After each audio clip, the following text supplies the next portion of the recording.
ఈ రోజుల్లో ఎవరిని నమ్మకూడదండి బాబు అసలు. ఈ రోజుల్లో అసలు మన అనే మనిషి ఎవరు లేరు. మన అనే మనిషి ఎవ్వరు లేరు. ఒక డబ్బు కోసమే మనిషితో అవసరం అంతే. ఆ మనిషి దగ్గర డబ్బు అనేది లేకపోతే అది ఇంట్లో వాళ్ళైనా బయట వాళ్ళైనా సరే ఆ మనిషితో అవసరం లేదు. అది అక్క అయినా చెల్లైనా అన్నయ్య అయినా తమ్ముడైనా ఎవరైనా సరే.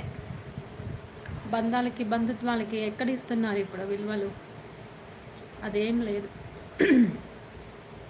అక్క చెల్లెల దగ్గర డబ్బు లేకపోతే వాళ్ళు దూరం రిలేషన్స్ కింద అయిపోతుంది. అక్క అని అక్క అనలేము, చెల్లిని చెల్లి అనలేము, అన్నయ్యని అన్నయ్య అనలేము. డబ్బు లేకపోతే తోడబుట్టిన వాళ్ళే దూరపు వాళ్ళు అయిపోతున్నారు. చూస్తున్న సమాజం అంతా, ఇంట్లోనే కాదు బయట అంతా అలానే ఉంది. ఏదైనా సరే డబ్బు ఉండాలబ్బా. డబ్బున్న వాడి దగ్గర రెస్పెక్ట్ ఇస్తారు. డబ్బు లేకపోతే రెస్పెక్ట్ ఇవ్వరు. మనిషిని మనిషిలా కూడా చూడరు. ఏంటో స్తమం చేస్తున్నారు. ఏంటో మన స్తమం చేస్తున్నారు. బోర్డి